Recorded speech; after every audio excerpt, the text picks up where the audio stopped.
सबसे महत्वपूर्ण जो पेच फंसा हुआ है वो फंसा हुआ है सीट शेयरिंग के फॉर्मूले को लेकर। लेकिन ओपिनियन पोल के आंकड़े क्या कुछ कह रहे हैं? जी न्यूज और मेट्राइज के सर्वे में आगामी लोकसभा चुनाव में बिहार की 40 सीटों में एनडीए को 37 सीटें मिलने का अनुमान लगाया जा रहा है। तो देखिए, पहला आंकड़ा आपको बता रहे हैं, बिहार देश का राजनीतिक रूप से काफी सक्रिय राज्य माना जाता है और कई बार बिहार ने बड़े राजनीतिक बदलावों की जमीन भी तैयार की है।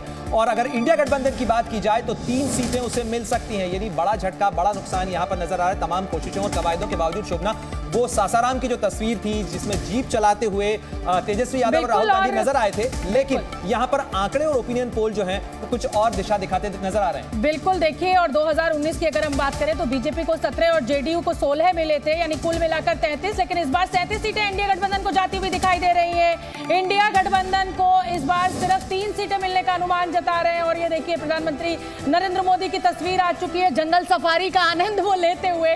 और लोकसभा बिहार चुनाव की अगर मैं बात करूं तो 40 में से 37 सीटें एनडीए गठबंधन को जाती हुई दिखाई दे रही है। राहुल गांधी अपनी कुर्ते की आस्तीन जरूर ऊपर कर रहे हैं, लेकिन सीटें बड़ी कम आ रही हैं यहां पर।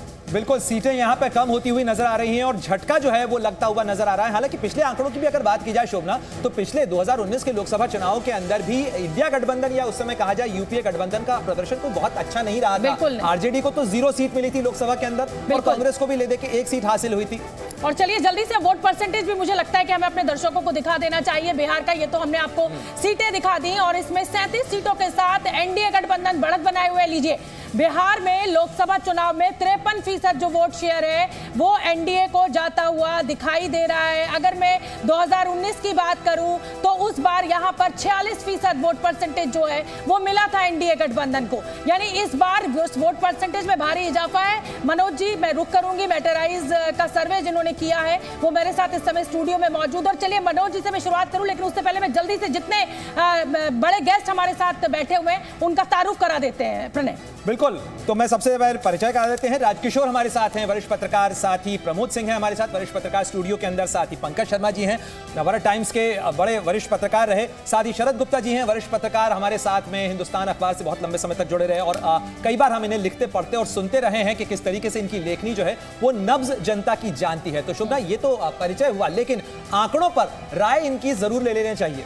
बिल्कुल ठीक है। और मनोज जी, हम आपके साथ शुरुआत करेंगे। तो सीधे 46% से सीधे 53%, जबकि आरजेडी ने अच्छी खासी यहाँ पर मेहनत तेजस्वी यादव कर रहे हैं, तो ये फिर भी क्यों नहीं फायदा होता हुआ इंडिया गठबंधन को दिख रहा है? पिछली बार का भी देखिए चुनाव था, यहाँ था, वहाँ पे जो वोट हो रहा है और जो सेकंड जो पोल बीजेपी के लिए कोई कर रहा है तो ओबीसी कर रहे हैं, ये ध्यान रखिएगा। और वो सीमांचल एरिया का चुनाव किया है जहां पे पिछली बार भी उन्होंने बहुत काफ़ी नुकसान आरजेडी को पहुंचाया था और इस बार जो उन्होंने कैंडिडेट किया है उसको टारगेट करके दिया है। और उनका जो टारगेट है कि मुस्लिम और यादव जो वोटर एक साथ आते हैं उसमें कहीं ना कहीं बिखराव करे और इसका बिखराव होते हुए दिख रहा है और इसी कारण से एनडीए को फायदा भी होता है। राजकिशोर जी, सीमांचल इलाके का उन्होंने जिक्र कर दिया, लेकिन कर्नाटक में पूरी तरह से असदुद्दीन ओवैसी को नकार दिया था वोटर ने, तो बिहार में क्या वजह दिख रही है कि असदुद्दीन ओवैसी जो है वो इंडिया गठबंधन का वोट काटते दिख रहे हैं? पिछले विधानसभा चुनाव में ओवैसी का वहाँ पर प्रदर्शन काफ़ी अच्छा था और अगर 14 की तुलना में उससे पहले अगर चुनाव की बात करें तो उनको कुछ नहीं मिला था, लेकिन पिछले विधानसभा चुनाव में मिला था। और ले दे के किशनगंज सीट जो कांग्रेस जीत पाई थी तो वहाँ पर भी उन्होंने बहुत मजबूत उम्मीदवार उतारा है। जिस तरीके की तैयारी चल रही है वहाँ पर, तो निश्चित तौर पर ओवैसी नहीं खेलेंगे तो खेल बिगाड़ेंगे वाली स्थिति में रहते हैं। और वैसे भी अगर आप कह रहे पीछे से अगर देखा है तो इंडिया गठबंधन के लिए खुश होने की बात है। पिछली बार तो 1 ही सीट थी, इस बार तो 2 बढ़ गई है उनकी। तो इस अगर सर्वे की बात करें तो मनोज जी का उनको धन्यवाद अदा करना चाहिए। प्रमोद जी, इसी मामले पे अगर आप देखें तो जो आंकड़ों का गणित समझ में आ रहा है यहाँ पे, वो जो हम ग्राफिक्स दिखा रहे थे उसमें प्रधानमंत्री के हाथ में जो है वो दूरबीन है, यानी कहीं ना कहीं जो उन्होंने दूर तक देखा है, यही वजह थी कि जेडीयू को साथ में ले आए एन चुनावों से पहले।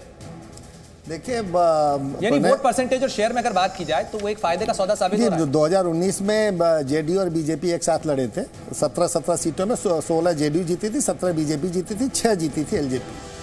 और 2014 में भी देश में 2 बड़े क्षेत्रीय राजनीतिक दल जिनको कोई सीट नहीं मिली थी, आरजेडी को बिहार में, मायावती को यूपी में। और 2019 में भी आरजेडी को कोई बहुत बड़ा कोई सीट नहीं मिली थी। 2023 में चूंकि जेडीयू और बीजेपी के साथ साथ जो सोशल इंजीनियरिंग है, जो और भी छोटे छोटे जो घटक हैं, जिनको अगर बिहार को एक ऐसा राज्य है जहाँ पे मतलब जातिगत समीकरणों को बहुत ध्यान से रखा जाता है जब चुनाव होता है। उनके होने से जो आपके यहाँ जो अभी जो डेटा दिखा था 53%, अगर जो पार्टी पाती हो तो क्लीन स्वीप करेगी। मुझे 3 सीटें भी कहां से मिलती दिखाई दे रही है। चलिए ठीक है, तो बिहार पर चर्चा हो गई प्रमोद जी, और अब हमें आगे बढ़ना होगा क्योंकि जनता जो है, दर्शक जो है, वो आंकड़ों का इंतजार कर रहे हैं। और जी न्यूज और मेटाराइज के सर्वे के मुताबिक लोकसभा चुनाव में झारखंड की 14 सीटों पर क्या स्थिति रहने वाली है। एनडीए यानी बीजेपी और आजसू के खाते में 13 सीटें, जबकि इंडिया गठबंधन को सिर्फ 1 सीट मिलती हुई दिख रही है, जिसमें जेएमएम, कांग्रेस और आरजेडी शामिल है। यानी पिछले चुनाव के मुकाबले एनडीए को झारखंड में 1 सीट ज्यादा मिल रही है। बीजेपी को 11 मिली थी